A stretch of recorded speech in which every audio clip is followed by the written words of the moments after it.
nous allons découvrir la méthode pour faire des fiches de révision. Quand vous vous retrouvez avec une évaluation que vous devez réviser, vous avez plusieurs solutions.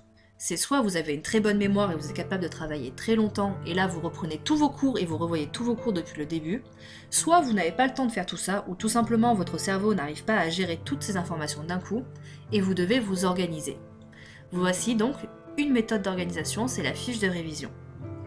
Il y a un code couleur, c'est-à-dire que nous avons réparti les fiches de révision en 4 catégories.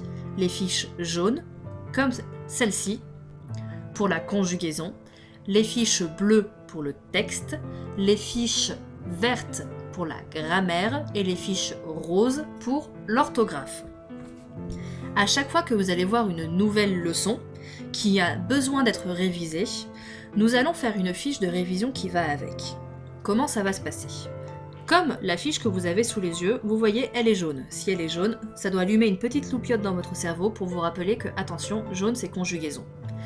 En haut à droite de votre fiche, toujours, il va y avoir un petit cadre qui va vous rappeler quelle est la fiche de révision. Une fiche est à l'endroit quand les petits trous pour ranger la fiche Bristol sont vers la gauche. Si les trous vont vers la droite, vous êtes à l'envers de votre feuille. Donc vous prenez une fiche Bristol et nous allons faire la première ensemble. Nous venons de voir la leçon sur la fiche C1. La fiche C1, il y avait beaucoup de choses à réviser, il y a beaucoup de choses à apprendre et à retenir, ça veut dire que nous allons faire des fiches de révision. Vous, quand vous allez écrire et recopier vos fiches de révision, ça va déjà vous donner une première indication sur est-ce que vous avez compris la leçon. Si à chaque fois que vous recopiez une question, vous avez en tête la réponse, ça veut dire que vous avez compris. Si vous n'avez pas la réponse, vous allez recopier la réponse, et si même en ayant recopié la réponse, vous ne comprenez toujours pas ce que c'est, ça veut dire que vous devez retourner sur la fiche C1 pour relire la leçon, et vous devez revoir la vidéo pour revoir la leçon. C'est parti! Fiche C1, donc je prends ma feuille à l'endroit, c'est-à-dire que je mets bien mes trous sur la gauche, je recopie en haut à droite C1, je me suis bien assurée avant de faire tout ça évidemment que ma fiche Bristol est une fiche jaune parce que c'est une leçon de conjugaison et je recopie un mode verbal point d'interrogation en prenant bien toute la place sur la feuille. Je ne vais rien écrire d'autre donc ça ne sert à rien d'écrire petit, il faut que ça prenne de la place, il faut que ça se voit de loin. Vous pouvez l'écrire au feutre, vous pouvez faire ce que vous voulez pour que ça se voit bien. Si jamais vous avez des jolis feutres, faites-vous plaisir, c'est le moment. Une fois que vous avez recopié la première question, vous retournez votre feuille et vous écrivez la réponse. Alors, qu'est-ce que c'est qu'un mode verbal ? Un mode verbal, c'est la façon dont le narrateur va présenter son action. Ça, c'est ce que vous devez répondre. Donc ça, vous allez me le mettre dans une couleur flashy qui se voit bien et qui est facile à lire. Ensuite, dans une autre couleur plus sombre, vous allez développer votre réponse si jamais vous avez besoin de l'expliquer ou tout simplement si jamais votre professeur vous demande d'être plus précis. S'il pense que ce qu'il dit est vrai, il va employer un certain mode, entre parenthèses, dans une couleur plus forte, l'indicatif. Mais s'il pense que ce qu'il dit est un ordre, il va en employer un autre. Ça, c'était ma réponse pour le mode verbal. Question 2. Quels sont les deux grands types de modes verbaux ? Là, vous voyez, il y a mode qui est écrit dans une couleur différente en rouge, donc il va falloir l'écrire, en rouge. Vous prenez une nouvelle fiche Bristol jaune, vous faites attention à ce que vos trous soient bien à gauche, en haut à droite vous mettez dans un cadre C1, vous recopiez votre question en grand parce que c'est la seule chose que vous allez recopier sur cette feuille, vous mettez mode dans une couleur différente bien flashy pour qu'on le voit de loin, vous réfléchissez 3 secondes, est-ce que vous arrivez à répondre ? Oui, non, on passe à la suite, vous retournez votre feuille pour recopier la réponse. La réponse, encore une fois, quand il y a quelque chose en rouge, ça doit être écrit en rouge. Pourquoi ? Parce que nous allons créer un code couleur pour votre cerveau pour qu'il associe bien que rouge, c'est important, ça doit être retenu. Donc, nous avons d'abord les modes personnels, quand on s'adresse à une personne, et nous avons les modes impersonnels, quand on ne parle à personne en particulier. Fiche suivante. J'ai bien fait attention à ce que mes trous soient à gauche, j'ai bien pris une fiche Bristol jaune, j'ai bien écrit C1 dans le cadre en haut, et c'est parti. Quels sont les modes personnels ? J'ai écrit personnel en vert dans une couleur différente pour me rappeler que c'est important. Je me pose la question, est-ce que je sais, est-ce que je sais pas ? Je retourne ma feuille et j'écris la réponse. J'écris en haut 4, parce qu'il y a 4 modes personnels. Le premier, l'indicatif, en vert. Le deuxième, le subjonctif, en orange, orange ou en marron, le troisième l'impératif en rouge, le quatrième le conditionnel en violet. On va respecter le code couleur. Pourquoi? Parce qu'il y a un moment où on parlera de l'indicatif, du subjonctif, de l'impératif ou du conditionnel et on utilisera ces couleurs pour que ça rentre bien dans votre cerveau. Nous passons à la fiche suivante. Quels sont les modes impersonnels?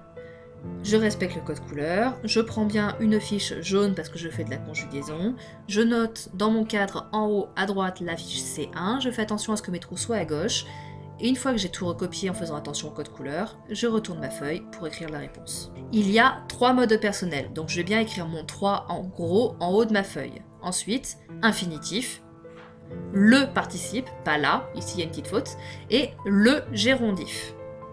Pour rappel, si jamais ça vous aide, vous pouvez évidemment l'écrire sur votre fiche. Infinitif, c'est quand le verbe n'est pas conjugué, par exemple manger, ER. Participe, il y a soit le participe présent, mangeant, E-A-N-T, soit le participe passé, manger, E-accent. Et enfin, le gérondif, il a un nom barbare mais il n'est pas très compliqué, c'est en, E-N, mangeant, A-N-T à la fin. Ensuite, j'ai pris une nouvelle fiche, Bristol jaune, j'ai fait attention à ce que les trous soient à gauche, j'ai écrit dans mon cadre en haut à droite C1, la valeur de l'indicatif, indicatif en vert, j'ai respecté mon code couleur, et j'écris la réponse, derrière, je retourne ma feuille. J'ai retourné ma feuille, mes trous sont bien à droite, le vrai, le réel. Ça, c'est ce qui doit être écrit en plus gros. Vous m'écrivez bien vrai dans une couleur différente en vert, et en dessous, en plus petit, vous m'écrivez l'exemple dans une couleur différente. Par exemple, elle part aujourd'hui, c'est-à-dire le narrateur est persuadé que la fille dont il parle va bien partir aujourd'hui. Pour lui, c'est vrai. Fiche suivante, la valeur du subjonctif. J'ai pris une fiche Bristol jaune, j'ai fait attention à ce que mes trous soient à gauche, j'ai recopié C1 en haut à droite, subjonctif je l'ai mis en marron bizarre orange. La valeur du subjonctif, point d'interrogation, une fois que j'ai recopié, je retourne ma feuille pour écrire la réponse. La valeur du subjonctif c'est le virtuel, le doute. Je respecte mon code couleur. J'ai un exemple, et là j'ai un petit dessin. Soit je suis très fort en dessin, je gère tout et du coup je peux me permettre de le recopier, soit je vais faire attention. Je vais écrire un petit peu plus haut l'exemple, il faut que tu partes tout à l'heure, je vais faire une flèche vers mon que et je vais écrire l'astuce. Il y a souvent un que et souvent il faut que avant un verbe ou un subjonctif. Vous voyez bien, j'ai surligné mes deux que, c'est important, et il faut que je l'écris dans une couleur différente. Et ensuite, je peux recopier mon exemple. Le narrateur n'est pas sûr que la personne à qui il parle partira bien tout à l'heure, il doute de ce qu'il dit. Et là, vous voyez bien, doute est de la même couleur en bas et en haut. C'est un code couleur, c'est fait exprès, c'est bien pour qu'on s'en souvienne. Doute, c'est pour le subjonctif, ils sont de la même couleur tous les trois. Fiche suivante, une nouvelle fiche, les trous à gauche, j'écris C1 en haut à droite. Impératif, on l'a vu, c'est le code couleur, je l'écris en rouge. Quelle est la valeur de l'impératif ? Et là, ma réponse, ça va être un tableau. Vous allez recopier le tableau en faisant attention à surligner ce qui doit être surligné. Si jamais vous êtes fort en dessin ou si vous êtes inspiré, vous pouvez recopier les petits des emojis. Sinon, ce n'est pas grave, vous ne les faites pas. Donc les valeurs de l'impératif, donc les utilisations possibles de l'impératif, il y a l'ordre. Par exemple, fais vite tes devoirs. Le parent donne bien un ordre à son enfant. Il y a aussi le conseil. Le conseil, c'est un ordre un peu plus atténué, c'est qu'on ne veut pas absolument que la personne fasse quelque chose, mais on aimerait bien quand même qu'elle le fasse. Révise bien si tu veux avoir une bonne note. On donne un conseil pour réussir. La demande. Là encore, c'est qu'on a un peu plus atténué l'ordre. C'est que là, on ne va pas forcer quelqu'un à le faire, mais on aimerait vraiment bien qu'il le fasse. Donc, achète-moi un manga, s'il te plaît. La personne n'est pas obligée de le faire, mais ça serait quand même bien qu'elle le fasse. L'enfant demande à son père de lui acheter quelque chose, il ne peut pas lui ordonner, c'est bien normal. Et enfin, il y a la prière, c'est l'atténuation suprême de l'impératif. Par exemple, « Oh, grand Zeus, fais tomber la foudre sur mon ennemi ». On est bien d'accord, on n'ordonne rien à un dieu, on le prie de bien vouloir le faire. Mais on va quand même utiliser de l'impératif parce que par rapport à mon action, on s'est toujours positionné dans l'idée qu'on aimerait bien que la personne le fasse. Donc j'ai besoin d'utiliser ce mode-là en particulier. Fiche suivante, je fais attention à prendre une nouvelle fiche. Je fais attention à ce que mes trous soient à gauche, j'écris bien C1 en haut, la valeur du conditionnel, conditionnel code couleur violet, la valeur du conditionnel, je passe à ma réponse, je retourne ma feuille, Je fais attention à ce que les trous soient à droite. La condition est de la même couleur que j'ai écrit conditionnel, c'est fait exprès, c'est mon code couleur, c'est pour bien voir que les deux vont ensemble. Encore une fois, il y a une petite astuce, je fais attention à la recopier sans que tout se marche dessus, donc je peux tout simplement le mettre dans un cadre pour bien montrer que les deux se séparent.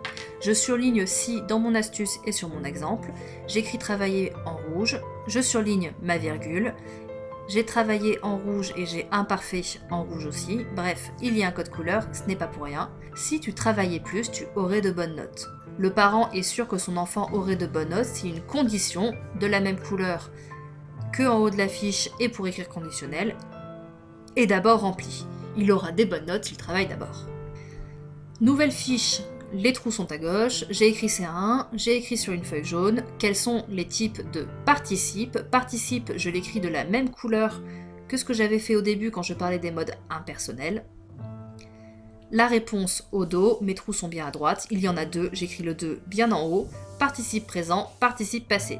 Si ça vous aide et que vous n'êtes pas sûr, le participe présent c'est mangeant, M-A-N-G-E-A-N-T, participe passé, manger, E accent. Fiche suivante, comment est fabriqué un participe présent?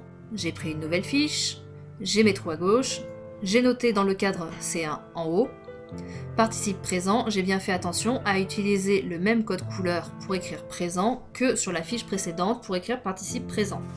Je retourne, radical plus ANT, ANT c'est une terminaison donc je l'écris en rouge, et ensuite je recopie mes exemples. Partir, partant, aimer, aimant, finir, finissant, avoir, ayant, être, étant.